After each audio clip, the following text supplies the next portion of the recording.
done your biggest home questions answered now. How high to hang a mirror? How big does an area rug really need to be? Well, it turns out there's actually a secret formula that designers use to make a space look picture perfect. Our Erika Gonzalez went to the local designer Tracy Morris's home to break down the design dimensions for your home.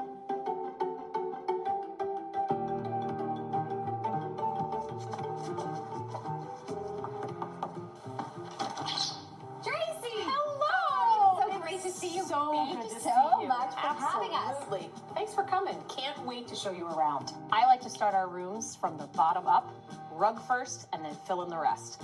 The biggest question I get asked is, how big should that rug be? In order to make your room look larger, the furniture should be on the rug. So, especially in this case, we made sure that the rug was even under the back feet.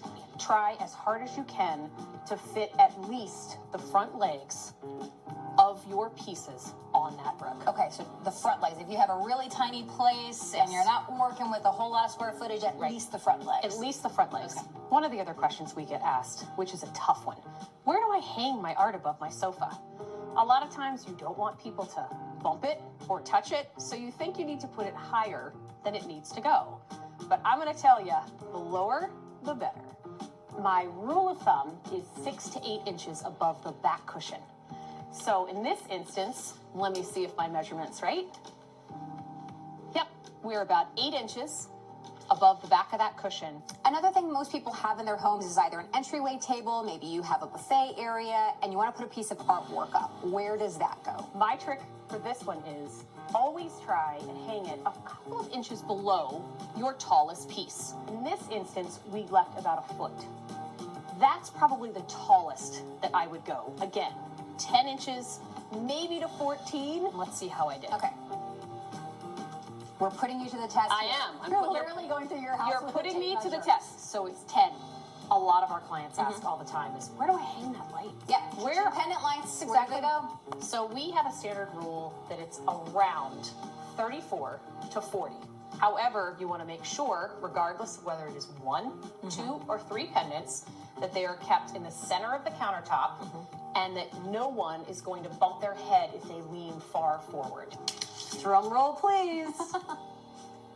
We are at 35. 35 inches, there it is. As you know, it's hard when you've got that blank wall. You think to yourself, well, wait, I think I have a mirror left over somewhere. Yeah. What am I going to do? Shop with your it? house. There's always something that you can use. Always shop your house. It also doesn't need to have anything underneath it. In this instance, we like to hang things around 64 inches to center.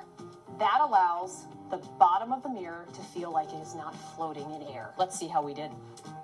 Guess what? 64. 64 on the nose. Tracy, thank you so much for having us. This is really practical, really useful information. News you can use, that we're all going to go back home and take out our own tape measures. Absolutely. Measure your things and know if it feels right to you, just do it.